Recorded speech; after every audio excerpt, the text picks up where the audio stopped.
Welcome, everyone. This is Coffee with a Journalist. We are in the rooms, as we could see. I'm Beck Bamberger. We are doing this show because we want publicists to know and better understand how to work with our fabulous journalists, freelancers, editors, people who make the media world go round, because it is a crazy time, and world in general. Let's just say that. Let's just say that. And with us today, coming live from San Francisco, how exciting, in her own version of a podcast recording room, let's say, is the senior editor of VC News at PitchBook, recently in Axios, but now she's at PitchBook. We have lots of things to talk about. It is, and I love the alliteration of your name, Kia. So we have Kia Kokalitcheva. Oh, I messed it up. Okay, let's do an editor's note. Kia, I love the alliteration of your name. It's like mine with Beck Bamberger. So it's Kia Kokalitcheva. Yes, did I get it? Yes, I did. Okay, good. It's fun. Kia, welcome, and thank you for being here. Thank you for having me. Happy to be here and chat. So you haven't even been there for a month yet. Your inbox isn't too crazy. You were just telling me, but you have lived in other existences in media where it has been.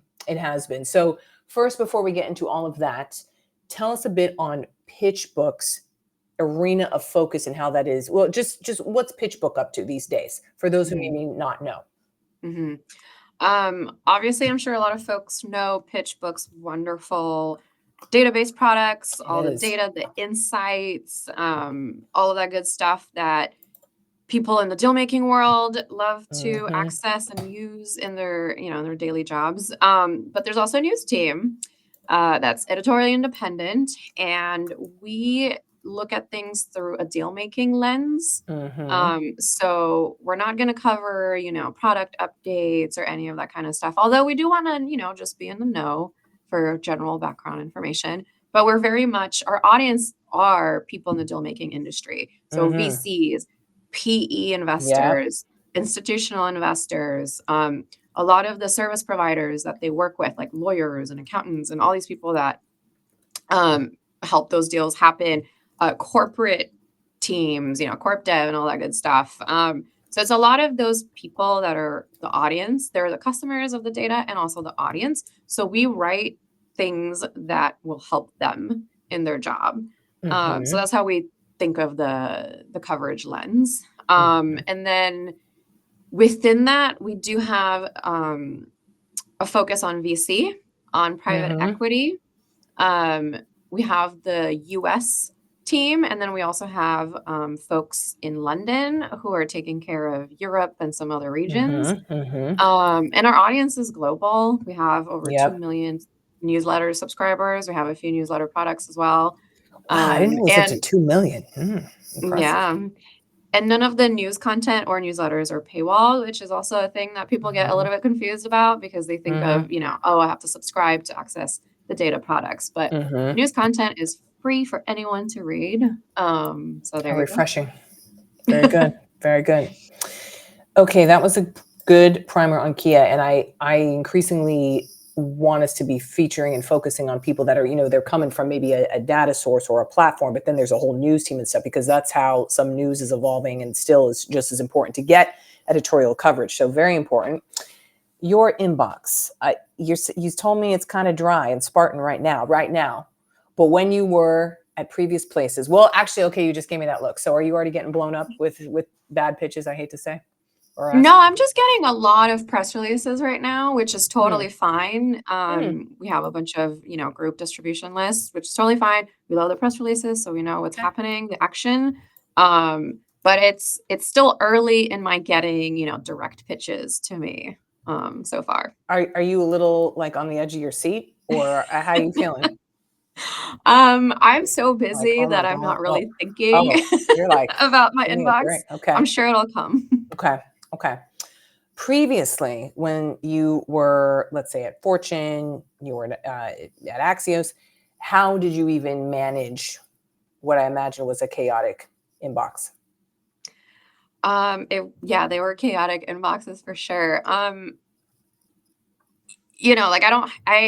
never had like assistants or anything like that. So it's just me and my inbox. You didn't, Kia? You didn't have an assistant? Right? Oh my gosh. There's never been a media person on here who's like, my assistant would go through. No, actually, I would lose my shit if I heard a journalist say like, well, my assistant, maybe there's AI ones coming, but anyway, no, Maybe. you didn't have, mm-hmm. Maybe I would love for AI to birth us, email assistants. But yeah, so like it was me in my inbox every day trying to get through the madness. And so that really means that attention span is very short. And you're just reading through subject lines and trying to triage, like, is this just a blasted press release? Is this a pitch about something that I might care about and I want to read it? Is this some sort of newsletter? Like you really are just like triaging and parsing really quickly. So as I'm sure subject line is really important because I really have like half a second to realize, do I want to read this email or not? Yes. Do you recall what subject lines would stand out to you specifically? Mm-hmm. So this is kind of a specific thing to my jobs, which were often focused on funding news, and especially at Axios, helping with the Parada newsletter. So anytime I would see, funding news and a date, or something like that with like clear keywords that tell me, or, M&A news, anything that gave me those clear keywords of like, oh, this is something I need to open and care about and maybe forward to a colleague or do something with this email. I always like made sure to focus on those. Anything that was like super vague, I was like, okay, later. I will come back and think about it later. But I was always prioritizing. It's super vague. What are you going to do with that? Like, you don't have bandwidth, even time to look at the vague and be like, well, let me try to parse this out. Like, what are they trying to say? Right. I mean, maybe at some point, maybe over lunch, I'll like go back and read through it. But you're getting constant emails and you see those keywords like embargoed funding news next Monday. You're like, yes, let's click on that and do something. Okay. So right now you're kind of free and clear. You have that. What would you like to see? What would be a pitch you like, since it's open access? It's open enrollment right now, Kia. Obviously we're writing for a deal making audience, right? So if you're an investor or if you're a company and you've got deal news coming up, definitely come to us. We'd love to take a look. If you want to get a coffee with me and tell me about your perspective on the market, or, some juicy tips or gossip about the market, I am happy to take those emails for sure. We're putting a lot of emphasis on like analysis and insights for our readers. So looking at trends in the asset classes and the industries and different sectors, that stuff is really, really interesting. I mean, it's interesting to everybody in, my world, all my peers at other news organizations, but it's definitely interesting for us. We have a huge amount of data. So, if someone's like, hey, this is happening in the late stage funding environment, like we have so much data to put with that and, showcase a trend. Okay, so let's get into that a little bit, because you have this beautiful, phenomenal global platform of data that's top of the world, we could argue. How does that change and give you firepower for the coverage you do? Because not everybody has that. Yeah. And I know you just got there, but what would you say? Yeah. No. So obviously, even before I was at PitchBook, I would lean on their data all the time. I mean, that's even how I ended up here, because I had relationships. You're like, I know how to use the whole platform. Yeah. Yeah. And their data was just like so useful and wonderful. And I use it all the time in my coverage. And then here, I'm now on the inside. So I have even more access to not only the data, but their stable of analysts on all the topics. I can literally Slack them and ask a question about a trend that I'm thinking about. And so we're definitely trying to lean into the fact that we're part of a data company. We have so many tools and access to resources on the data front. So we're definitely trying to showcase that in our work as much as possible, like lean into the data first, the data driven type of work. So that's it. It is like a big piece of how we think about covering these asset classes. What an excellent sleigh that you get to have. is there something, just to be very clear about it, Kia, that you do not, please do not send me? I know you could say like consumer packaged goods stuff, like that type of, like obvious ones, but something maybe just to illuminate further. For example, no, I do not want to hear any thought leaders on your crypto bets of the year. I don't know. Well, so the funny thing is, if you are a CPG company and you are maybe getting acquired by a private equity firm, well, then yes, I want to hear about that. Yes. But yeah, definitely like product related things. You know, if your startup is updating their product or launching a new product, like I'm sure it's great and fantastic, and maybe I'll even be a user as a, personally, but it is not something we would ever cover. It can be good background information about a company. If we're writing about, they're merging with this other company, and then look at all the new products they've launched in the last like 5 quarters and how that plays into why it's a valuable merger and these things, like that's great background information. But we're not going to be writing a story about your product update or something like that, for sure. And then same thing, like on the personnel front. Personnel, when it comes to the deal makers, definitely interested. A new managing partner somewhere, a new head of corporate development at a company, definitely interested. A startup hiring a new, head of engineering, probably not. Like that's just not in our realm of coverage. So You touched on it earlier. When you want to get a coffee with me, you want to sit down, you want to tell me kind of deals, and you're based in San Francisco. Tell us how you want to look at your relationship building in 2025 with publicists specifically. And then we can expand it from there, like with these, who else you want to have relationships with. Yeah, I mean, I definitely want folks to think of us, so to speak, as very much the way that they think of more traditional newsrooms, because we really are a newsroom. We're small, but we're mighty. And so I definitely am happy to help folks better understand things about our, our various newsletters or different reporters, things like that. I'm happy to answer any and all questions. Give us an early look on news. We may not always take up embargoed news, but we'd love to see it. And also just like connecting us to like your really smart, interesting clients who are in the middle of the action and like really know their particular corner of the world. Because they're really the people, like I'm not a VC. So I really rely on the actual VCs to tell me what's going on in their job. So yeah, and I know, folks like yourself work with a lot of those investors and decision makers. So, just send them our way. Send them your way. How refreshing to hear. Send them our way. That's good.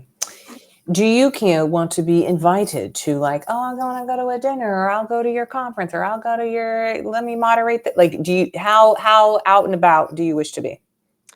Probably as out and about as I've been historically. I love a good, press dinner with some interesting folks. It's always like such a great way to meet a lot of people at once over dinner. If you're a venture firm and you want to have a few of your partners and a few of your portfolio CEOs or founders over dinner, like that's great always. Conferences and events, I'm probably going to be a little bit more selective just because I have kind of a additional flurry of things to do at the office every day now. But still, I definitely want to be out in the field and like meeting people and making sure I'm still, in the know. And the same applies to the reporters in our newsroom. Like they want to be out there seeing what's happening, talking to people. So definitely invite the correct reporters and editors to all of your events. I still absolutely love moderating. It's a different format of journalism. So I love doing that. Still, kind of pretty much the same as I used to be. I might just take on a little bit less than I used to. Okay. A little more discerning is what I'm hearing. Yeah. You need to be. We all need to be more and more, in my opinion. Okay, we have a couple of audience. Well, I have two. I got an audience ask. Okay, this is Kia. When we tell our pitch posse that we have so and so reporter coming on. They go, "Oh, this is my question." So here's the question for you from anonymous. These are anonymous. Oh, actually, I got a couple more. Okay, when covering funding announcements, what are the most important elements you look for when considering a story? Is it the dollar amount, the brand founder story, the name of the leading investor, etc.?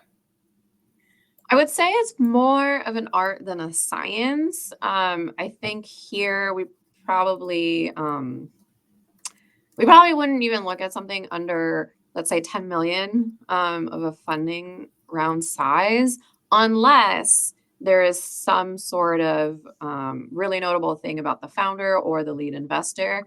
But by and large, we'll stay above 10 million. And probably even higher than that in terms of writing standalone stories. Our newsletters do kind of collect a lot of the deal news, and so that's been our standard so far, 10 million. Yeah, I mean, as I said, it's more of an art than a science. A lot of it is sort of like what are people going to be talking about? What are like essential deal news, right? So if it is like an AI company, right now everyone is so interested in these things and wants to know about these companies and all these investments. So we'll probably put a higher premium on that than a topic that's just kind of less sought after by our readers. Okay, good to know. Another audience ask here. Do you prefer embargo or exclusive opportunities when covering VC funding? And if so, how much time do you want to have to write your story ahead of time before the news is public?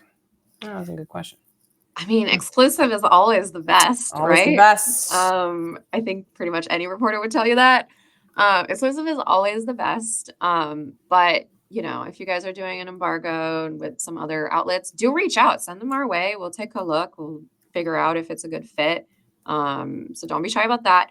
And then in terms of lead time, I would say a week is probably a good rule of thumb because it gives you enough wiggle room to set up interviews, all the interviews you need for a particular story, and like people's schedules might not align.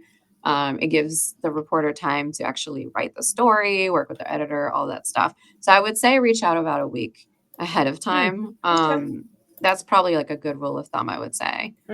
Some reporters, some individual reporters out there might have slightly different preferences, but I would say that's kind of a good place to start for these things. And then in terms of, if it is embargo news, and we end up passing on, wanting to write like a whole standalone story about this, or you don't hear from us, circle back the day before because that's when we're, figuring out the next day's newsletter and what should be included in the deal sections. So yeah, circle back the day before. Okay, circle back. Kia, I have a handful of rapid fire questions that are just quick to go for. Are you ready? Yes. Okay. Video or phone interview? Probably phone if it's like an actual, like I'm interviewing you for a story, because that way I don't have to feel bad that I'm looking at my keyboard or something else while I'm on Zoom with the person. But if it's like more of a meet and greet, and I'm not actually interviewing you formally, then Zoom could be good. Okay. Bullet points or paragraphs in a pitch? Oh. You shouldn't even really be having paragraphs. No, so I'll take I know. I think bullet we got to points. revise this. Yeah, exactly. Images attached or Dropbox zip file? Oh, attached. Oh God, do not make me click and go and open things. I do not want to ever click anywhere to something else. I'm with you. Okay, do you just want email or will you take a DM from somewhere? I prefer email personally. I prefer to stick to chatting directly with founders and investors and other platforms. If we're having PR business, email is my preferred method so that I can keep those things organized. Yes. Otherwise, I'm just gonna like drop things. Like I'm gonna forget, I'm thinking about the schedule, like what news is coming up, all this kind of stuff. And like if you DM me this press release, I am not thinking about it. So you lose. Do you want one follow-up or multiple? I You think mentioned the one, right yeah, before. I think one is kind of a max. I think I personally read nearly everything in my inbox. So if you didn't hear back from me, it means I'm just not interested. But I understand one follow-up. I do sometimes get distracted. So a follow-up makes sense, especially if maybe you realize that you didn't include something that might be interesting and you want to follow up with that information. But anything more than that, I've seen it and I'm just not interested. Direct or creative subject lines? Direct. I'm parsing quickly. I'm triaging. Yep. I don't want to sit there and, look at a riddle. Yep. Not at your lunch break either. No. We just talked. Oh yeah, no. Press release or media kit? Oh. I mean, if by media kit you mean it has, a bunch of other assets, sure. Okay. But if you just paste the press release in the email, for me, press releases are really just a cheat sheet, right? Like it tells me the names of the companies and investors, the numbers I need to include. Like it's a cheat sheet. You could really just send me bullet points of that information if you want to. I've thought about that. You don't need to make a thing. And I'm probably not going to need like 5 B-roll reels and all that kind of stuff. So don't stress about it. Is there a time you read pitches? All day. All day. All the time? Yeah, all day. Yeah, great. Perfect. Kia, is there anything we could do to promote, celebrate, highlight you? I mean, definitely subscribe to our newsletters, whichever ones fit your interests, your work, your clients. Browse our content, on our website. Follow us on social media platforms. I know we're going to start to really tweet and post our work a lot more. So, keep up with our work, basically. Keep up with the work, everybody. Kia, thank you so much for being on today. Everyone, this is Kia Kokalitcheva, Senior Editor of VC News from PitchBook. See her articles because they're free. They're not behind the paywall, right? See, look at that. Look at that, everybody. Thanks, Kia. Good seeing you.